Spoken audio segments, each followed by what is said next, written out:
बात करेंगे लूट और डकैती की। अक्सर आपने ये चीज सुनी होगी दोस्तों कि जब कोई रास्ते से जा रहा था या कोई हस्बैंड वाइफ जा रहा था या कोई दो दो यार दोस्त जा रहे थे और कुछ लोग आते हैं, एक दो तीन कुछ लोग आते हैं और अपना नकाब पहन के आते हैं और आपसे लूट कर लेते हैं, डकैती कर लेते हैं। तो जब ऐसे मामले हो जाते हैं उनमें हम कैसे क्या किया जाए, और उसके बाद अगर किसी कोई आपका यार दोस्त या कोई सगा संबंधी कोई दोस्त अगर ऐसी केस में अगर फंसा हुआ है तो उसमें बेल के क्या प्रावधान है, इसमें हम पूरी तरीके से पूरा चर्चा करेंगे कि इसमें किस सेक्शन के तहत आता है, कितने सेक्शंस बनते हैं, कैसे क्या होता है, इसमें पुलिस किस तरीके से एफआईआर करती है और किस तरीके से वो एफआईआर में क्या गलतियां करती हैं, किस तरीके से हम ग्राउंड्स बना सकते हैं बेल के। तो पूरा विस्तार से चर्चा करेंगे इस वीडियो में, तो दोस्तों बने रहिए इस वीडियो में। नमस्कार दोस्तों, मैं एडवोकेट यतेंद्र आपका स्वागत करता हूं इस वीडियो में। जैसा कि आप जानते हैं इस यूट्यूब चैनल पर आपको लीगल अवेयरनेस की जानकारी मिलती है और हम आपको लगातार टाइम टू टाइम हर चीज से अवेयर करते हैं कि आप अपने अधिकारों को जानो और आपके साथ कोई भी जाति ना हो। तो दोस्तों आज हम बात करते हैं लूट और डकैती। ये आईपीसी के सेक्शन में 390 के अंडर में आता है और जो कि बीएनएस में ये 309 में हो गया है। इसमें 390 में जो इसकी डेफिनेशन दी गई है, इसकी साधारण सी डेफिनेशन है।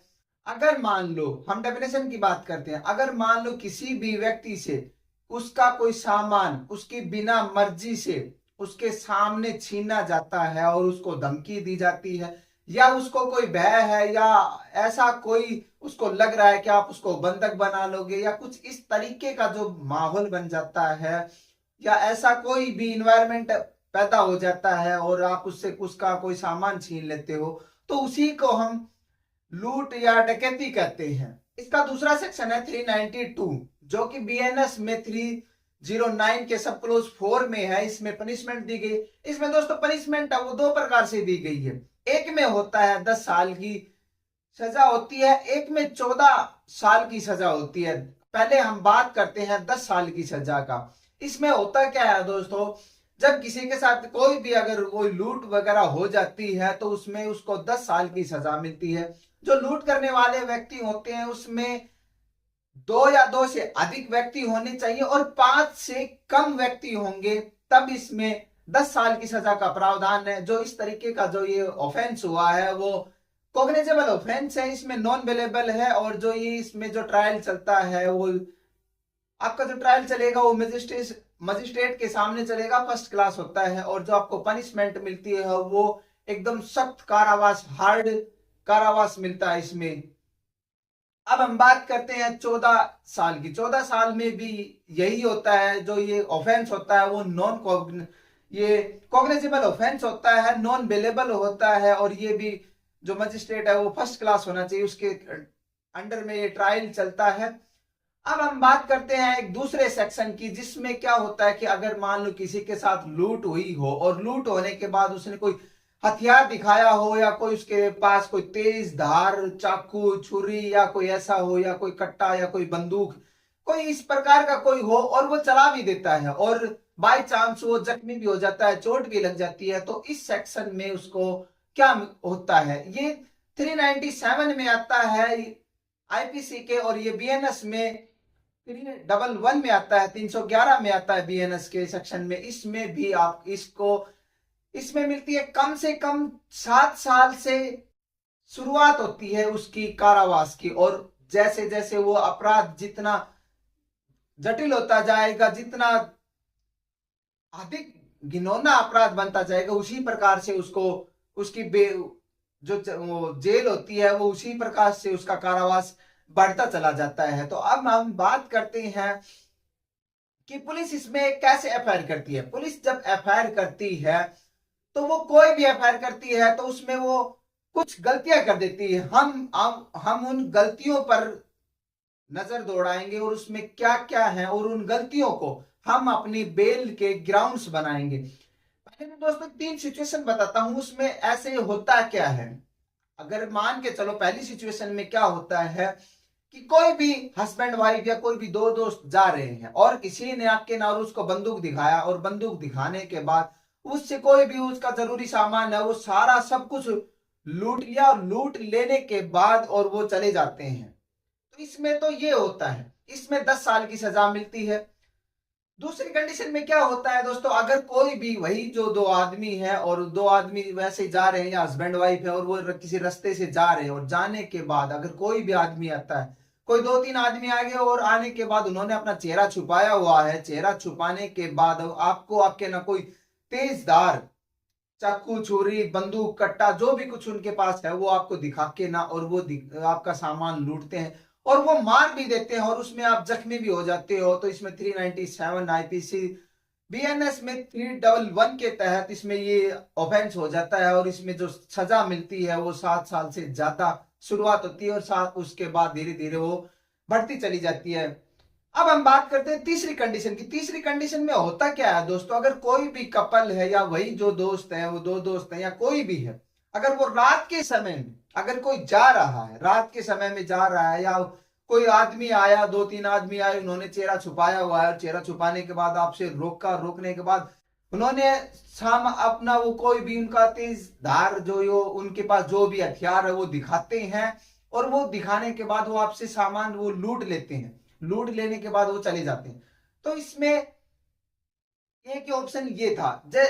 अब इसमें ये जो बनता है ऑफेंस बनता है वो भी इसमें 7 साल, इसमें 14 साल का जो कारावास होता है वो 7 साल 14 साल वाली सजा बन जाती है। इसमें जो रात वाले केस में है, अगर रात में कोई किसी को पकड़ लेता है उसमें उसको 14 साल की जेल हो सकती है, इसमें ये सजा है। अब दोस्तों अब हम बात करते हैं कि पुलिस किस तरीके से क्या गलतियां करती है। हम उन गलतियों को हमें अपने बेल के ग्राउंड्स बनाने पड़ते हैं। सबसे पहले दोस्तों हम बात करते हैं कि अगर पहली बार जब पुलिस कोई भी चीज कर किसी को भी इस लूट में वो एफआईआर करती है तो एफआईआर करने के बाद वो ये दिखाती है कि इसके पास से ये उसने उस आदमी को पहचान लिया है या आप उसको पहचान सकते हो या नहीं पहचान सकते हो, कुछ इस तरीके से वो ऐसा चीज दिखाते हैं अब केस में। लेकिन दोस्तों जब आपके सामने अगर ये चीज हुई है, उन्होंने अपना चेहरा ढका हुआ है, तो आप उसको कैसे आइडेंटिफाई करोगे। तो हमें पहली बात तो इस चीज का बेनिफिट उठाना है। दूसरा हम बात करते हैं कि कभी कभी पुलिस क्या करती है कि कुछ उनके पास बाद में दिखा देते हैं कि हमने उनसे कोई कट्टा या कोई चाकू छुरी जो भी उनसे जो बरामद किया है वो बरामदगी दिखा देते हैं। लेकिन बरामदगी दिखा देते हैं, लेकिन जब बरामदगी किसी के पास हुई है और जो वो आदमी आया था जो लूट करने आया था उसने तो अपना चेहरा ढका हुआ था, तो जिसके साथ लूट हुई थी वो कैसे उसको पहचानेगा। जब उसका चेहरा ही नहीं देख पाया तो वो उसको कैसे पहचानेगा, कैसे आइडेंटिफाई करेगा कि ये चाकू छुरी उसी आदमी के पास थी। तो हमें इस चीज का भी फायदा उठाना है। दूसरी बात, अगर मान लो इसके अपोजिट में कोई बात हो जाती है, अगर कोई भी जो जेल में है और जेल में रहने के बाद अगर वो ये कह देता है कि वहां पर वो जो चाकू जो छुरी जो बंदूक कट्टा जो भी कुछ है वो वहां पर पड़ा हुआ है और पुलिस वहां पर जाके ना उस चीज की बरामदगी कर लेती है, तो ऐसे में वो उल्टा फंस जाता है और वहां पर बरामदगी हो जाती है और जो बरामदगी है वो डिस्कवर हो जाती है और उसमें वो उल्टा फंस जाता है। तो उसमें जाहिर सी बात है कि वो उसमें जेल जाएगा ही जाएगा। लेकिन हमें अगर ये है, अगर आपके पास कोई बरामदगी नहीं है तो उसमें पुलिस कुछ भी नहीं कर सकती है। मान के चलो अगर पुलिस वाले कभी कभी क्या होता है कि जब थाने में होते हैं तो वो ये उसके साथ मार पिटाई करके ना जोर जबरदस्ती से वो चीज उससे उगलवा लेते हैं और उसको ये बोलते हैं कि उसको ये एक्सेप्ट करनी पड़ेगी। लेकिन दोस्तों एक चीज और बता देता हूं कि हमारे कॉन्स्टिट्यूशन में आर्टिकल 20 के सब क्लोज 3 में ये चीज लिखी हुई है कि किसी भी व्यक्ति को अपने खुद के खिलाफ गवाही देने के लिए किसी भी प्रकार से कोई भी मजबूरी नहीं दी जाएगी या उसको मजबूर नहीं किया जाएगा कि वो खुद के खिलाफ कोई ऐसी एविडेंस दे या कोई भी ऐसी स्टेटमेंट दे। वो बिल्कुल भी ये एक्सेप्टेबल नहीं है। और पुलिस वालों की सारी चीजें पता होती है कि जब पुलिस के सामने जो भी बयान दिया गया है वो कोर्ट में बिल्कुल भी एडमिट नहीं की जाती है, लेकिन फिर वो ऐसी चीजें कर देते हैं। तो दोस्तों इस प्रकार से जो ये मामला है वो ये पूरा तरीके से चलता है। इसमें बेल है वो, अगर आपके पास कोई भी बरामदगी नहीं होती है तो वो आराम से बरामद आपको बेल मिल जाती है। और आपका जो वकील साहब हैं वो आपके वकील साहब उस आपकी एफआईआर को अच्छे से पढ़ेंगे। और अगर आपके वकील साहब ने अगर इस तरह के केस को अगर ज्यादा से ज्यादा हैंडल किया है तो वो आपको जाहिर सी बात है वो चंद दिनों में ही आपको वहां से बरी निकाल देंगे और आप उससे छुटकारा पा सकते हो इन सब चीजों से, लूट से, जो भी आपके जो एलिगेशन लगाए गए हैं।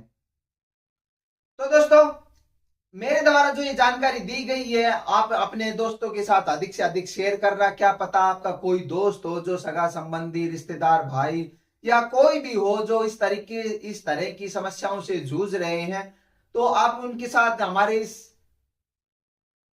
चैनल से कांटेक्ट कीजिए। आप स्क्रीन पर जो नंबर चल रहे हैं उस पर व्हाट्सएप कीजिए और अपनी प्रॉब्लम बताइए, कमेंट में बताइए, जहां पर भी है हम आपको जल्दी से जल्दी ट्राई करेंगे। क्या पता आप जो भी समस्या हो और हम उसका जल्दी से जल्दी कोई ऐसा सुझाव दें ताकि आप उन चीजों से निकल सको। तो आप वीडियो को ज्यादा से ज्यादा शेयर करना। हम मिलते हैं जल्दी नेक्स्ट वीडियो में, तब तक के लिए बाय, टेक केयर।